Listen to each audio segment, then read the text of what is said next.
Experience matters with a lot of things in life, and investing is no different. However, sometimes our experience can cause us to overlook things we should always consider. Yep, even experienced investors sometimes make rookie mistakes.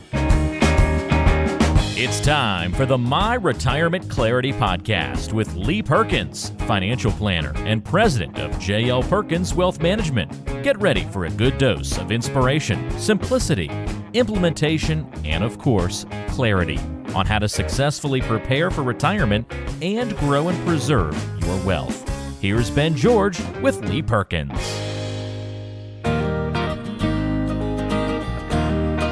Well, glad to have you back on My Retirement Clarity. I am Ben George, and he's Lee Perkins, owner and financial advisor at J.L. Perkins Wealth Management in Macon. Lee, got a good show today. I mean, we're talking about investors and the mistakes they make. You know, even for people that have been doing this a while, and I'm sure you see this, there's still some easy mistakes that people can avoid that they often get stuck with. Yeah, I think people just get complacent. You know, maybe we've done it so long, but some of the same things that we've done in the past, maybe they don't work anymore. We just like I say, get a little bit lax, and maybe things aren't as dialed in as they should be. Well, I gotta, before you jump into this today, gotta congratulate you on another national championship. The first time we've talked since the drubbing that took place. I don't think I've seen anything like that, and I definitely did not expect to see anything like that in the national championship. Man, it was not as, of course, nearly as exciting of a game as the semifinal game against Ohio State, but man, Georgia came ready to play against TCU, and man, I just think TCU was overwhelmed. They probably spent all their gas getting there, and man, I think that is what almost a perfectly played football game looks like. And of course, I think TCU was a little bit of an inferior opponent. I don't think Georgia would have had that same outcome against your Alabama team, but yeah. We'll never know this year. Yeah, we won't know. So we'll see how it goes next year. I mean, both schools, Bama and Georgia, are loading up on talent as they always do, and you know we'll see if Kirby can pull off the three-peat. I'm curious if you'll agree with this. I always thought, you know, as an Alabama fan, we had a couple of playoff and championship games that weren't close, right? That we were in a great position and felt pretty good at halftime. It's a great feeling as a fan of that team, right? I know the rest of college football is saying, oh, what an awful game, I didn't enjoy it. But as a fan, when you don't have to worry about the championship game, there's no better feeling. No doubt. I couldn't have done another game like the Ohio State game where your stomach's just in knots the whole game. You know, probably, midway through the first quarter and after the end of the first quarter, I felt good about it. Yeah, it was a great feeling. I know the national, people all over the country thought it was probably a terrible game and didn't enjoy it. And I think the ratings showed that. A lot of people turned the channel early on, but hey, as a diehard Georgia fan, I thought it was one of the greatest football games ever. No doubt. Well, congratulations again. Yeah. Great start to the year. And it's hard to go back to back. It's only happened a few times, so definitely elite company there. Yep. All right, we'll jump in today on our conversation. I'll remind you, too, if you have questions for Lee and his team over at J.L. Perkins Wealth Management, just go to talkwithlee.com. You can schedule a meeting there. It's a very easy way to get on Lee's calendar. Again, talkwithlee.com. All right, so again, if you've been saving or investing for a long time, you probably feel pretty comfortable, as Lee mentioned, maybe a little complacent at times, and that's why it's easy to make these rookie mistakes we want to talk about. So we're going to cover these, kind of illustrate maybe how to avoid them or how to fix them if you've actually made some of these mistakes so far in your financial life. So begin with our first one on the list here, Lee, is investments with no purpose. I know it's easy to kind of chase some things that may be popular at times, but without a purpose, how good are your investments? Yeah, I think this becomes a big problem for a lot of people. And mainly when I see this is when somebody has received some type of hot stock tip at some point in the past, and maybe it was a unknown technology company or maybe a well-known company that's got some kind of idea or something that's supposed to happen that's going to make that company really take off. The problem with this is that, we sort of hold out so much hope that sometimes we're blinded to the reality that this thing may not actually perform. And because of this, sometimes we're just blind to the reality that it's not going anywhere.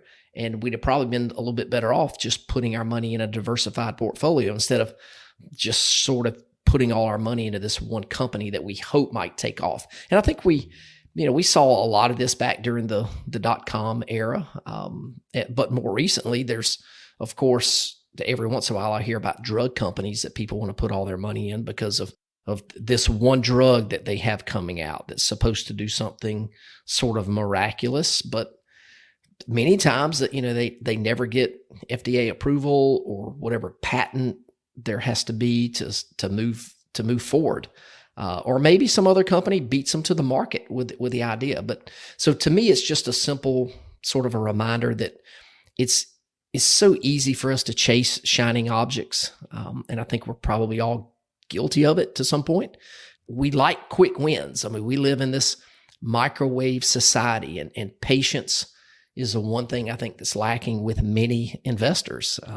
But I think, and we've talked about Warren Buffett on this show a lot of times, I think if you could have 10 minutes with him, he would tell you that one of the major things that you have to do to be a successful investor is be patient. So don't underestimate the importance of having a long-term strategy. I mean, if you want to go chase shiny objects and go for the big win, that's fine. Just make sure you're prepared to lose that portion of your money. And if you want to gamble with 5 or 10, maybe even 15% of your money in something like this, you can do that, but just know that it could go away very, very quickly. Yeah, you got to have purpose for what you're doing and an intent with everything that you decide to do with your money and your investment strategy. And again, as we mentioned, a long-term view and perspective is so crucial for retirement success. All right, not understanding risk is another rookie mistake that investors will often make. Yeah, and I could probably piggyback from the previous topic that we just talked about chasing shiny objects. Like I said earlier, we may not know how much risk a shiny object has, but it's also not easy to know for us to know how much risk is in just our normal portfolios. And I think this is really many times because we don't take the time to look into it. And this could be for a lot of reasons. Sometimes maybe we just don't want to know, but sometimes we may not have any idea on how to determine the amount of risk that we're carrying right now. And certainly I think there's a big segment of the population that has probably been misled about how much risk a particular investment has. It sort of aggravates me, Ben, when I hear people tell me that they've got a variable annuity, but they're not subject to any market risk. So because they're guaranteed to get some certain return every single year. And of course, this gives them some type of comfort. But I always tell people you can lose your money in a variable annuity, and that's why I don't sell these things. So I've mentioned before on the show, we use a couple of different softwares, but one of them in particular can help us analyze exactly how much risk somebody's taking inside of their portfolio. And I'll tell you, it's not very often, Ben, that the amount of risk that somebody is taking actually aligns with how much risk that they want. So it's really, really important to get it right to start off with. Another thing that I hear people talking about all the time is how, they're diversified. And they say, well, diversification gets rid of risk. But this really isn't always the case. And some people honestly aren't as diversified as they think. And so here's what I'm talking about this. Let's say somebody's got 4 stocks or 4 mutual funds or whatever it is. If these funds or these companies are all tied to the same sector, meaning, they're all technology stocks or they're healthcare stocks or funds or whatever it is, that they can produce a big return if things are good in that industry. But, you're not as diversified as you might think that you are, just because you're spread out among a couple of different funds. So you want to make sure you've got sector diversification. You don't want everything performing poorly at the same time. And that's why a properly diversified portfolio is going to have things in all different kind of industries. So when one thing is doing bad, maybe there's something else doing good that can offset it. And so, I would guess there's probably somebody out there listening right now who has zero clue how much risk they're taking. And And Ben, I would tell for any of these folks, we can do a portfolio analysis where we can enter your holdings into our system, and we can tell you exactly how much risk you're taking. We can show you how your portfolio is likely to behave if a market crash happens again. We can show you what happens if a financial crisis happens again. But more importantly, we can help them diversify in a way that's going to give them a really good chance of long-term success without having to worry about if they're in the right place or not. So if you want to do that, reach out to us. And maybe, Ben, this is a good time for you to tell folks about how they can connect with me at the Talk with Lee number. Yeah, talkwithlee.com is the best place to start if you want to schedule a meeting. And when I hear you talk about the diversification and having the different buckets, also one of the first things I think about are taxes. And I think about the book offer too. I think it's a perfect time to kind of hit that because when you're talking about looking ahead in that long-term view towards retirement, you got to be thinking about taxes. Yeah, and I talk, we talk about investment diversification all the time. Mm-hmm. Tax diversification is equally important. You got tax me now money, tax me later money, tax me never money. So that's a concept we talk about in the book, Diffuse. And so if you want a copy of that book, and we still have people text every single week that are listening to the podcast as more and more people find us, text the word Diffuse to 478-475-2050. Now, once you text that word to that number, you're going to get a link back. You click on that link and then just enter your information, and we'll get that book out to you at no charge. I love it. Take advantage of that. I know we've had some good feedback on that book as well. So a great place to kind of start thinking about the tax conversation and maybe checking off some things that you need to tackle with your plan. All right, continuing on, some rookie mistakes that people make. Emotional decision-making, Lee. I know right now, I think a lot of people are struggling with the emotion of the market going up and down and what we've seen the last couple of years, but you got to keep in mind that you can't let emotions drive the decisions you're making. Exactly. And this is one of my favorite topics, and we talk about this frequently on the show. Emotions are simply one of the major causes for investment failure for a lot of people. Our emotions, they get the best of us because our mind, it just plays tricks on us. It really does. I can't tell you how many times I've taken a phone call from somebody asking me if now is a good time to sell everything. I mean, just last week I had somebody email me and say, hey, is this a good time to sell my stocks? And their angle was because they don't like the direction that the country is heading. So I get that. I understand the concern and their sentiment there. The news tells us every single day that our country is terrible and we've got no chance of getting out of whatever mess that they tell us that we're in. But the truth is we live in the greatest country in the world. Sure, there's a lot of people concerned about the general direction that we're in right now. And honestly, that's got everything to do with who's in the office in the White House right now. But you know what? When that guy's out of office and the next guy comes in, well, now half the people are going to be optimistic and the other half are going to be pessimistic. But you know what hadn't changed, Ben? The markets. Markets are efficient. Mm-hmm. They go up and go down over time. They've seen good presidents. They've seen bad presidents. And so just because we're in a period of time right now where it seems in our minds that the market declines every single day, this makes us think that our accounts are going to go to zero and we're going to lose all our money. And unless you're in one company, like we talked about before, there's very, very little chance that your accounts are going to go to zero. But our minds tell us that that's the end game. So, instead of asking the question, is now a good time to sell stocks? Honestly, I think everybody deep down knows the answer to that question. No, it's not a good time to sell stocks because the market's down. Maybe you should ask yourself if it's a good time to buy stocks because you want to buy equities when values are depressed and you want to sell equities when the values have appreciated. It's as simple as buy low and sell high, but our minds tell us that we need to do the opposite, which is buy high and sell low. So it's just what happens, Ben, because we are emotional people. And that's honestly why I don't think most people should manage their own money because they're too closely connected to it. And emotions can make you make bad decisions.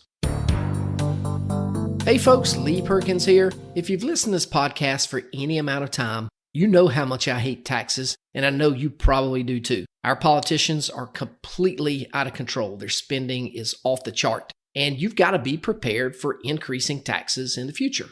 So we've written a book called Diffuse, 7 Steps to Protecting Your 401k or IRA from the Ticking Tax Time Bomb. You're going to want to grab a copy of this book and learn how you can protect yourself. Then you'll have to decide if you want to take action right now or if you'd rather wait until the IRS changes the rules of the game. Either way, the choice is yours. To get a free copy of the book, just text the word diffuse to 478-475-2050. That's DEFUSE to 478-475-2050. And we'll send you a free copy. Thanks again for listening. Now back to the show. All right. You kind of hit this one earlier, Lee. Hot tips. I think this is something that even somebody that's been in it, doing it for decades, investing, it's still hard to get that temptation when somebody has that hot tip for you that just sounds so perfect. It's so hard to just turn that down and ignore it. Exactly. And I always seem to reference, a golfing buddy or a brother-in-law. And I don't want to disparage golfers or brother-in-laws because I guess technically I am a golfer, even though I'm not very good, and I am a brother-in-law.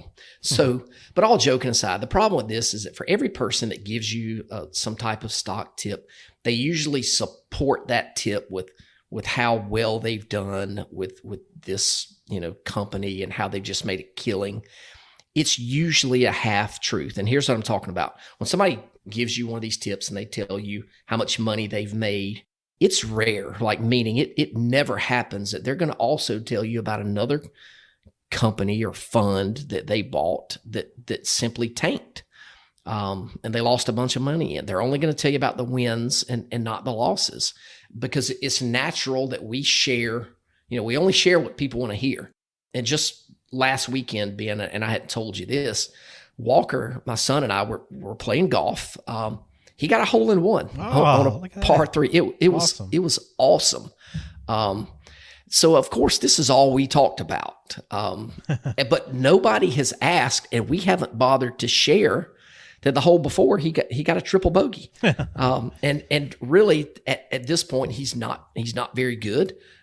Neither am I. But he got a hole in one, and that's what we're talking about. And so for some people, they hear that he got a hole in one, and they think, man, he must be a really good golfer.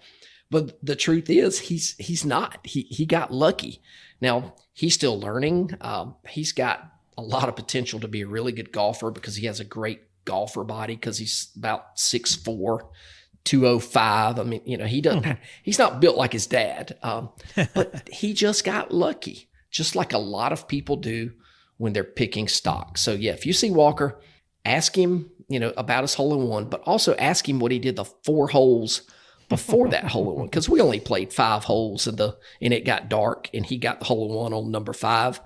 He was probably 7 over on the first 4 holes. So that's like when I finish around. I'm like, 3 birdies today. Well, I also had 4 doubles and 6 bogeys, so I shot 88. But exactly, 3 birdies. Yeah, that's all I'm going to tell you about. Yeah. Golf stories are the greatest. I tell people, I could shoot 72, but you're gonna have to stop me after like 14 holes. I love it. I never really thought about hot tips that way, but it's so true. People will tell you only what they want you to hear. So keep that in mind. All right, let's wrap it up here with number 5 on our rookie mistakes list. And that's just forgetting about fees. How easy is it, Lee, to forget about what an investment is actually costing you? Yeah, and I would say probably the main thing that I want people to understand here is that there are fees associated with investing. As I've talked about before, nobody does this for free. We charge a fee for the services that we provide to our clients. And I would tell you, in this industry, the fees are going to range anywhere from 1% to 2.5%. Now, some people may charge less and some people may charge more, but that's generally going to be the average. I'll tell you, about 2 weeks ago, Ben, I had somebody tell me that they heard if you pay more than 1%, you're paying too much. And I don't think this argument holds up very well, because that would be like me saying to you, Ben, if you pay more than $50,000 for a car, you pay too much. So you have to remember, well, you get what you pay for, because if you get a $50,000 Chevy, that's one thing, but you could get a $100,000 car that's a completely different car. maybe that's just what you wanted. And there's also a lot of people out there that think and they believe that their advisor just does this for free because they don't see any fees on the statement. And there's a very well-known national firm that has somebody's name as the name of the firm, that when you get their statements, you don't see any fees. Are they just a very kind company doing this for free? No, they're not doing it for free. They're making money on the funds that they use. They make a lot of money on these funds. So they are getting paid. They just don't put that line item on the statement. So anyway, if you want to use the cheapest option out there, you can certainly do that. It's your choice. But anyway, no matter who you use, you want to make sure that you're getting planning advice from your advisor. If you're only getting investment advice, you're probably being shortchanged. And I could make the argument that there will be times in your life that the planning advice and those conversations around the different phases of your life that you go through as you get older, those are going to be more valuable than the investment advice that you get from your advisor. So anyway, just remember, you get what you pay for. Yeah. Great reminder for sure. And I know one thing that you don't have to pay for, Lee, that you can get right now is, again, that Ticking Tax Time Bomb book offer. I like that transition. Yes, it is a free. You do not have to pay for it. So it is added value to anybody who wants it. Yeah. If you want a copy of the book just to help you navigate this what we call the ticking tax time bomb, text the word diffuse to 478-475-2050 and we'll mail you a copy of that book free of charge. Absolutely. And again, if you have questions about investing or just your overall retirement plan, you can always get in touch with Lee. Just visit talkwithlee.com. Again, talkwithlee.com is a great place to start. You can schedule a meeting right there through that website. All right, Lee, we'll get out of here on that note. Again, great conversation as always. And congratulations on both the championship and the hole-in-one. Things are going right for you and the family right now. It's been a good month or so. Looking forward to what's ahead for us. I love it. Well, thank you for listening to this episode of My Retirement Clarity for Lee Perkins over at J.L. Perkins Wealth Management in Macon. I am Ben George. Take care. Lee Perkins here, and I want to thank you so much for tuning into the show today. If you like our podcast, we would be honored if you would share the show with others. And one great way to do that is by posting the show to your social media pages or by just telling others about it. Either way, we would really appreciate it. And of course, if you do enjoy the show, we would appreciate it if you would give us a 5-star review. And this certainly helps other people like you find our show. And if you want to learn a little more about our firm and how we help people have the best retirement they can possibly have, go check us out at www.myretirementclarity.com. There are a lot of great resources that you can access directly on the website.